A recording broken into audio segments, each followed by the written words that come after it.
Olá, gente, tudo bem? Me chamo Evelyn, estamos aqui para mais um podcast com a nossa querida convidada, a psicóloga Luciane, que hoje nós iremos abordar um tema que será...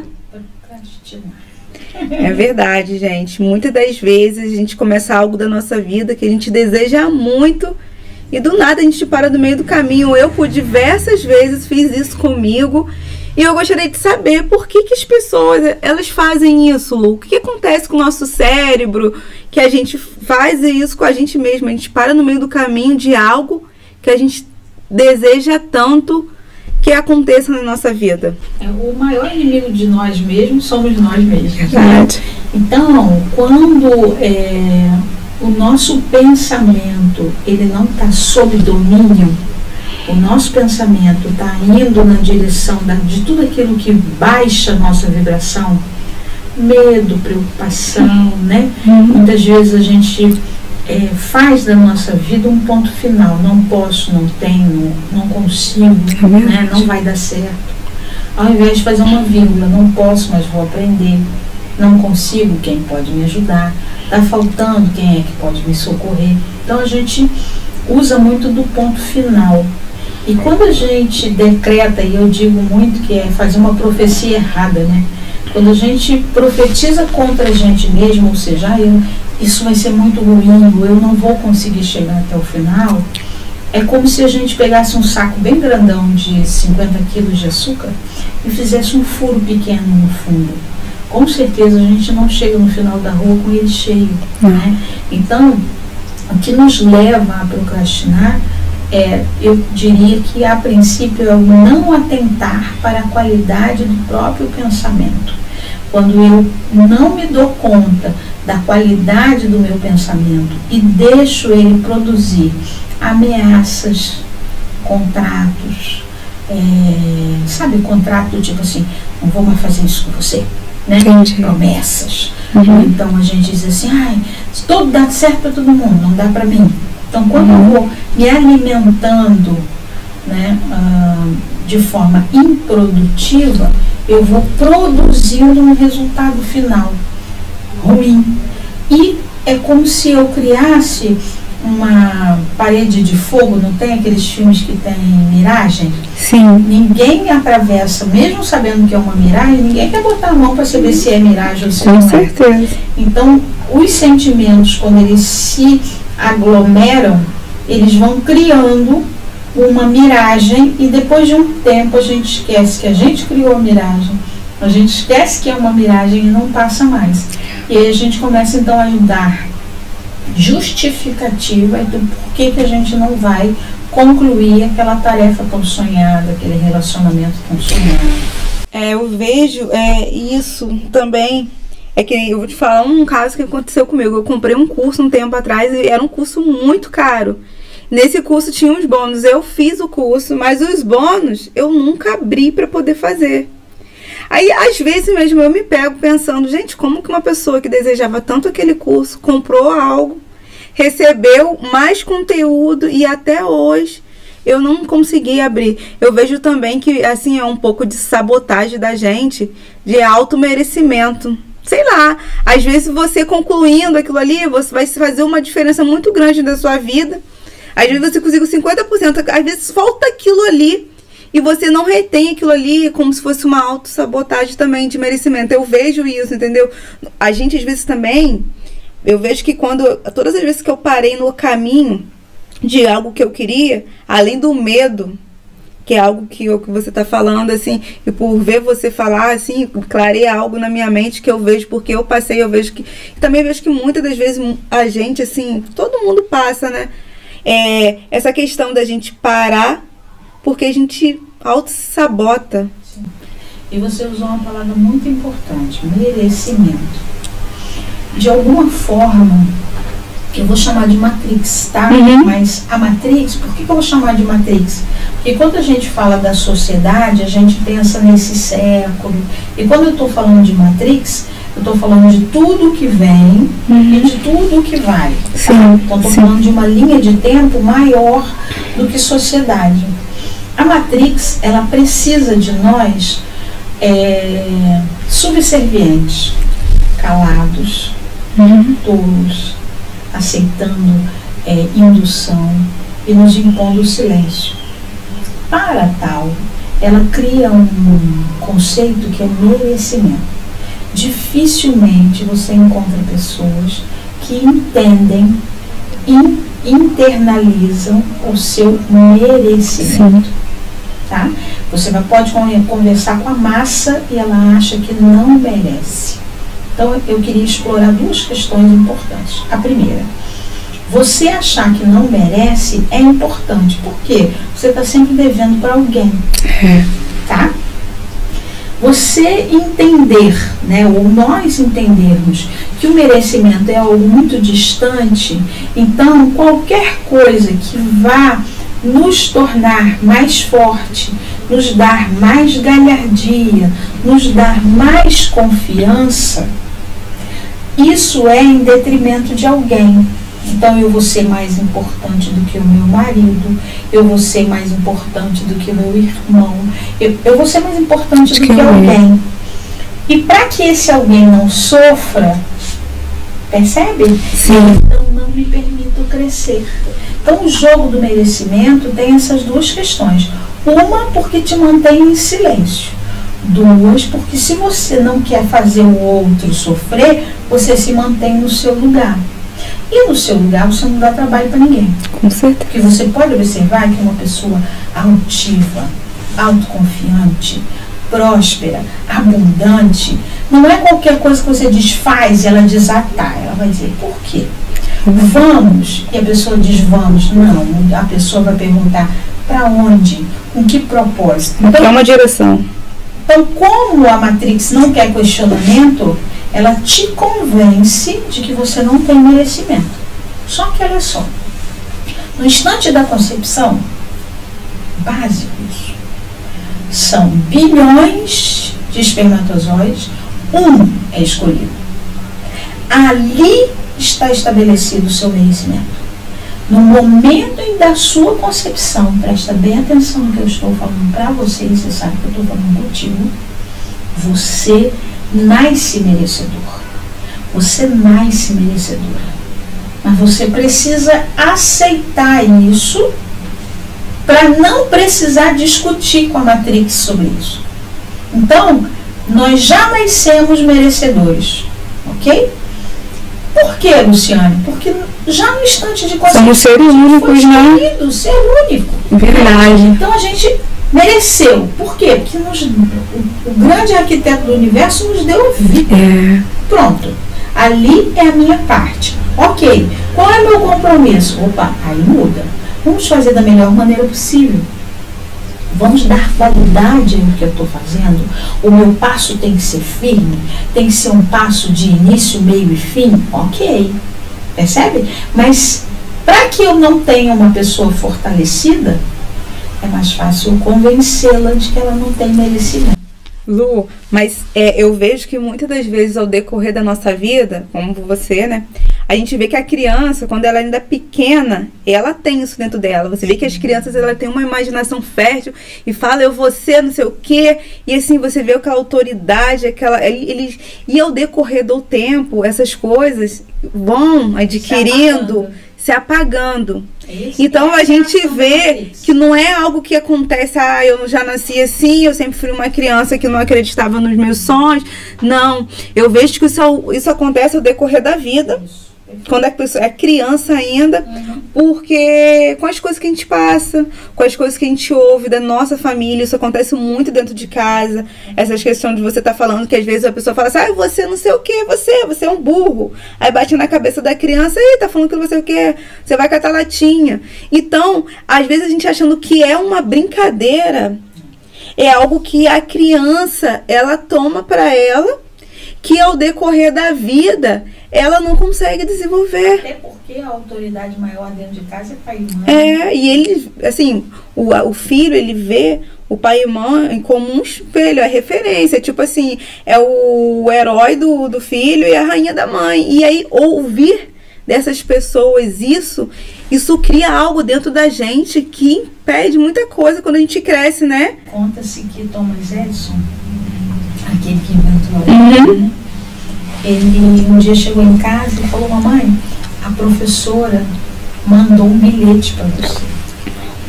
E aí, mas disse que só você podia ler. Sim. E aí a mãe abriu e ele disse: o que está escrito aqui? E a mãe leu assim: Dona Fulano, seu filho é tão inteligente, é tão especial, é tão tarará, tarará, tarará, que ele não pode ficar mais nessa escola. E a gente pede para a senhora para buscar um outro lugar que seja mais acolhedor com o seu filho. Uhum. E ela aguarda. Sim. E ele adulto, ele acha essa carta. Mas ele, depois que se tornou um inventor, depois que ele se tornou uma potência, ele acha essa carta. E a carta dizia: Dona Fulano, seu filho, ele não vai dar para nada. Seu filho é muito limitado no seu potencial cognitivo. Não tem para que a escola investir nele. Pode deixar ele em casa. Essa foi a carta que ele recebeu. E ela trocou as palavras, trabalhou a confiança do filho dela, ela não passou aquilo ali para aquela criança. Transformou em Thomas Edison. Então, quantas vezes nós temos a oportunidade de resgatar os nossos filhos, de mostrar para ele: tá nervoso? Calma, respira, você pode fazer. Não entendeu? Repete. Mãe, tirei nota baixa. Alguém nasceu sabendo? Não. Estudou o suficiente? Não. Então não é não sei. Não estudou o suficiente para tirar uma nota boa. Na próxima, estuda melhor, que você vai sair bem. Você é inteligente, você pode, você tem condições. É muito diferente dizer: fulano, eu tirei nota baixa. Fulano, eu não gosto de estudar. Não, vem cá. Ninguém nasceu sabendo. Você pode estudar. Você pode aprender. Você pode fazer mais uma vez.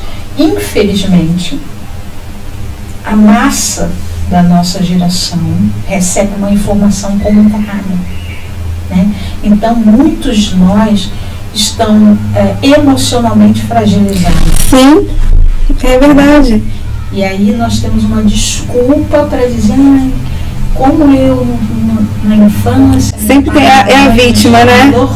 O vitimismo é algo assim que a gente vê que é surreal. A pessoa se vitimiza e acaba que aquilo se torna um vício dentro da gente. E a gente não sabe, agir de outra forma. Essa questão. E Lu, eu vou falar algo com você. Quando eu fiz um curso que eu fiz de autoconhecimento, né, de inteligência emocional, o professor, ele falava muito essa questão da gente ficar falando para os nossos filhos, tipo assim, contando: cuidar, olha ali, tem um bicho. Então, a gente desde quando a criança é muito pequena, a gente já trabalha um medo no nosso filho sem saber, achando que aquilo ali é uma brincadeira. Aqui em casa, o Matheus, ele fala: não faz isso. E eu, toda vez, assim, que é automático, porque pelo primeiro eu não tinha esse conhecimento, eu agia dessa forma. Às vezes eu lembro de, tipo assim, ela vai engateando, aí eu lembro: gente, eu não posso falar. Porque eu não posso trabalhar isso na minha filha. Porque é um modo de você já trabalhar a criança ter medo. Como que você vai trabalhar com o que não existe com o teu filho? Depois a gente para poder pensar. Trabalhando a criança já ter o medo de tudo. Ter uma criança que não tem coragem, que às vezes se trava para poder fazer uma apresentação na escola. Porque desde cedo, em casa, a gente já trabalhou isso no nosso filho. Inconscientemente. Porque a gente já vem de gerações, né, que age dessa forma. E uma coisa muito importante, hoje até no consultório eu estava atendendo e eu atendi o jovenzinho, ele tem 14 anos, e eu chamei os pais para conversar. Eu falei: olha, vocês precisam estimular mais, né? E você está protegendo muito. E eu olhando para a mãe, né? Eu acho que ele pode ser mais forte. Aí eu achei lindo que o pai falou assim: mas não é ela não, sou eu que protejo demais. Ele foi autorresponsável, né? Maravilhoso. Eu falei: ai, meus parabéns que você está assumindo. Mas, de fato, você não está protegendo seu filho, você está fragilizando, e diante da vida, né, ele diz: ah, mas eu fico preocupado dele se aborrecer, dele sofrer, mas haverá momentos em que você não vai poder vir em socorro dele, E se ele não soubesse virar, ele corre o risco de sofrer até mais do que deveria, né? E é importante a gente observar de duas maneiras, né? Se o meu pai e minha mãe não me deram a coragem suficiente, eu preciso acreditar que eu posso me trabalhar. Como? Fazendo cursos, ouvindo palestras, convivendo com pessoas que têm as características que eu quero. Sim. Perguntando para elas o que elas fazem para responder daquela maneira, ou buscando uma psicoterapia, buscando uma terapia alternativa, onde o profissional vai auxiliar você a fazer isso. Agora, não encarar essa fragilidade, na hora de uma negociação, essa fragilidade pode te derrubar. Sim. Na hora de terminar um curso, essa fragilidade de novo vai te derrubar. Então encara, gente. Encara que não tá bom para poder melhorar. Porque se você não encara que não tá bom, você pode ser refém daquela característica na pior hora possível. Entende? No momento que você mais precisava usar da sua coragem, é o seu medo que vai vir à tona. E isso é muito ruim, né? Porque acaba que você depois começa a chegar aqui, tipo assim, aquilo não aconteceu por sua culpa. Tipo assim, ninguém mais, não foi culpa de fulano, de ciclano, não, foi sua culpa. Então a gente tem que vencer esse medo, a gente tem que observar dessa forma, né? De tipo assim, olhar, por que eu vou parar isso, se isso é tão importante pra mim, né? Por que eu vou deixar esse medo me dominar? Mas às vezes é tão automático, por tudo que a gente viveu, por esse autocontrole às vezes dos pais, a gente assim, seguir, né, os padrões, que quando você se menos espera, você já está se sabotando. Você não está terminando, você não está dando valor àquilo que você tanto deseja. Às vezes a gente vê uma pessoa falar assim, nossa, eu tinha um sonho de realizar tal coisa. E, cara, às vezes a oportunidade está ali. Por que você não faz? Por que a gente se auto-sabota? Assim, vive às vezes infeliz, não fazendo algo que seria tão importante, tipo assim, eu trabalho, eu sou barbeiro, mas o meu sonho era ser maquiador. Por que você é barbeiro? Você não, mas por quê? Aí você fica uma pessoa frustrada, como você fala, entediado de fazer algo. Gente, a gente só tem uma vida só. É muito estranho, né? A gente só tem essa vida, a gente não tem outra, e não realizar aquilo que a gente tanto deseja. Sim. E ficar fazendo coisas que a gente não deseja, todo dia murmurando, reclamando, sendo infeliz, porque você não faz e você não tem coragem de fazer algo que você deseja. Então, vivendo, né, assim, não vencendo esse medo e não procurando recursos para poder viver algo diferente. Mas, Lu, qual tipo de ajuda que uma pessoa que, tipo assim, tá morrendo de medo, para no meio do caminho de tudo que ela deseja fazer, que ela deveria procurar, você como profissional? Bom, vou falar das coisas acessíveis. Sim, que eu posso começar, meu primeiro passo. Busca no YouTube, né? Pessoas que falem daquele tema.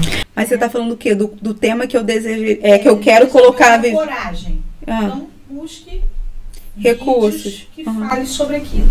Em geral, o que eu percebo, né? Às vezes você está procurando um tema.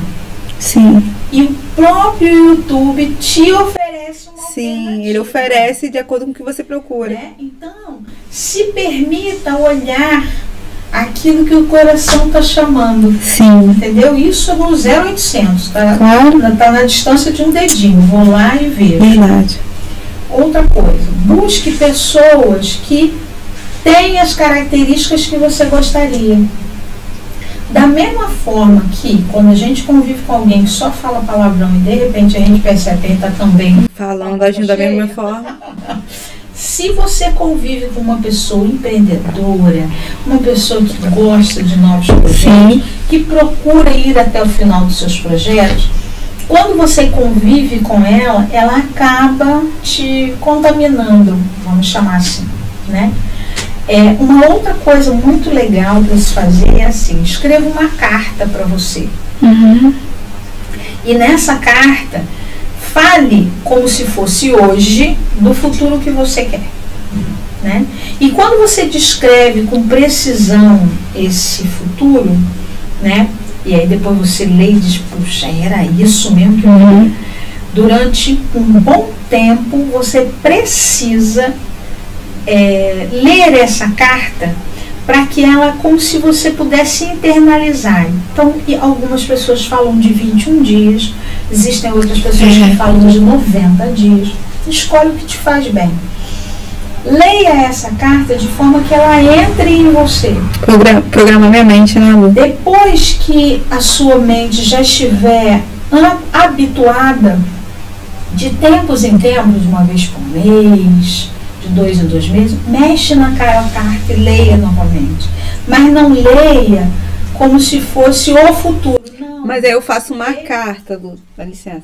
Eu faço uma carta como se estivesse vivendo aquilo. Isso. Então eu vou escrever uma carta, hoje eu estou aqui, comprei minha desejada casa, estou com minha empresa, daqui a eu tenho que ler algo que eu estou programando, que é o que eu quero. A porta da minha casa tem uma piscina. A fechadura é assim, eu estou muito bem porque estou recebendo minha mãe como visita. Olha que legal! Um churrasco muito gostoso.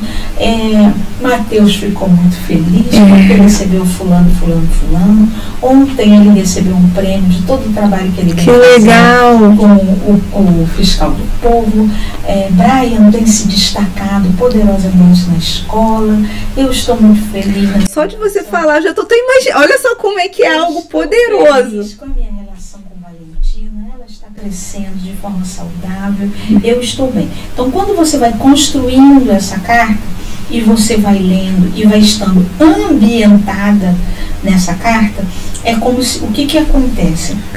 As nossas células, elas têm como se fosse um jardim dentro de nós chamado peptídeo. Tá? O que o peptídeo faz? Ele puxa aquilo que existe dentro de nós em grande quantidade. Então, se eu tenho muitos peptídeos de medo, os meus peptídeos de medo ficam chamando mais medo. Se eu tenho peptídeos de atitude, eu vou chamar mais atitude. O que a carta faz? Quando eu vou lendo esta carta, eu vou criando peptídeos que têm sintonia com essa carta. Então, mesmo quando eu não estou lendo a carta, depois de 21 ou 90 dias, cada um tem a sua forma adaptativa, o meu peptídeo começa a fazer esse trabalho. Ele começa a chamar por aquela sensação. Ele sente aquela vontade prazerosa de você se imaginar. A sensação de você saber que você começou um curso, você tem que fazer início, meio e fim. Então, seria interessante assim, você me concorda, porque às vezes a gente, né, que você é profissional, então tipo assim, eu tô fazendo um curso, e eu sei que aquele curso vai eu tô fazendo o curso porque eu quero beneficiar isso aqui, eu quero, tipo assim, me destacar na minha empresa, ou no meu trabalho, eu quero ganhar um cargo, então seria interessante, quando eu estivesse fazendo aquele curso, eu fazer uma carta falando dos benefícios que eu decorrei. O curso, já falo do final do curso. Como se, tipo, tudo que eu consegui através daquele curso eu conquistei. Olha que interessante, gente, que a gente pode fazer isso, é muito legal, porque acaba que a gente reprograma a nossa mente. A questão do medo que faz a gente parar, você faz uma reprogramação. Porque você tá... E é importante ele deixar muito claro assim. Às vezes as pessoas falam, é programar. Não, é abrir... não é programar. Não, veja. O que eu quero dar a informação é que existe um estímulo neurológico. Você cria... Que legal. Para quem gostaria de entender o que eu estou falando, existe um filme chamado Quem Somos Nós? E uma das cientistas, ela mostra o peptídeo funcionando. Eu tenho medo, aquele peptídeo fica chamando o medo. Mas se eu crio essa carta, eu estou estimulando o meu jardim de atitude. Entendeu? Então não é só programar, é estimular uma criação neurológica que vai continuar trabalhando depois que eu fiz a minha programação. Muito legal isso, interessantíssimo, gente. E aí você começa, então você observa, quando você, por exemplo, nós que adoramos fazer curso, você faz um curso, você acaba o primeiro curso, você já está olhando. Eu sou viciada, que eu fico, tem uns que eu nem termino, eu já estou comprando outro. Eu vi, o que é isso, gente? Já tá nesse curso, já tá olhando. Já, menina. O outro já tá olhando. Por quê? Porque você criou esse jardim. Já, olha, o meu é... Se você ver a quantidade de cursos que eu também tenho no meu computador, é algo surreal. Para você conseguir entender. Eu tenho esse agora aprendi. Ele vai criando mais. O que acontece é que nós temos o hábito da reclamação. Reclamar, chamar de novo o que é ruim. Então eu tenho o hábito da reclamação. Eu tenho o hábito de contar para os outros em detalhe o quanto eu estou zangada. Eu tenho o hábito de contar para o outro minuciosamente os detalhes do meu fracasso. Entende? Quanto mais eu estou fazendo isso, eu estou escrevendo carta. E eu estou, ao escrever essa carta, eu estou fortalecendo os peptídeos de dor, sofrimento. Gente, fracasso, que interessante.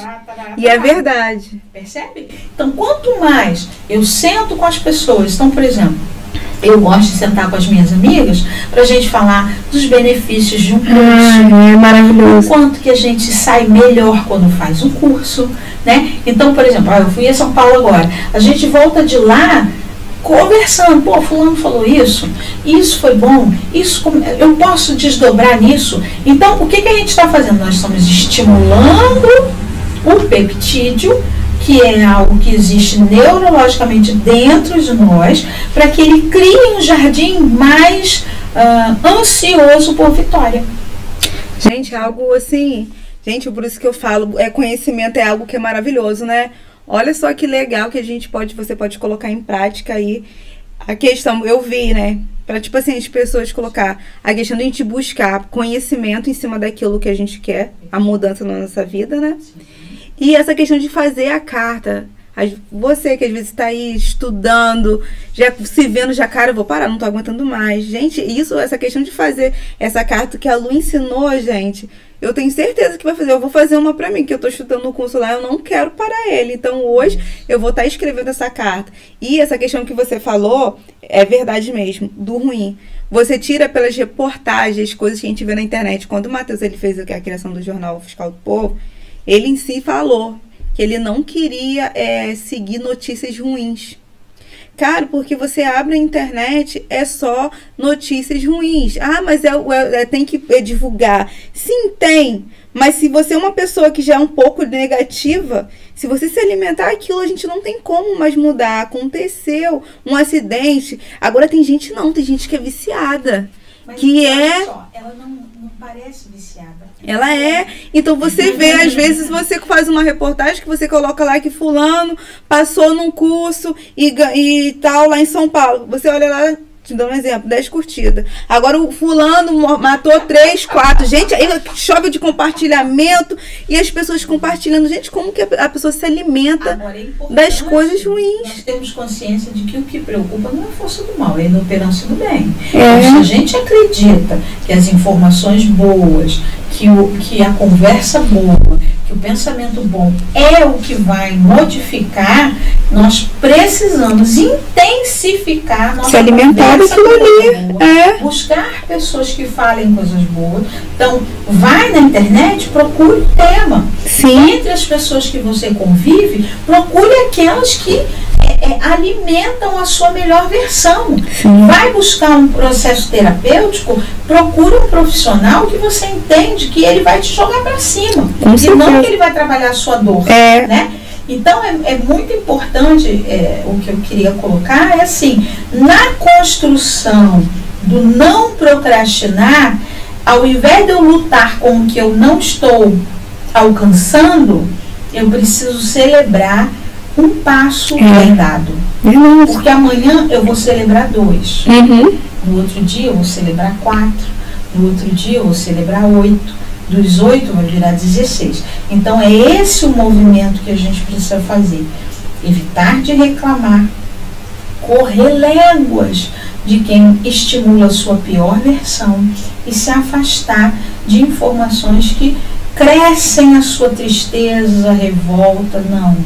Fale sobre coisas boas, converse sobre coisas boas, escreva e habitue a sua mente a ponto dos seus peptídeos estarem chamando por mais.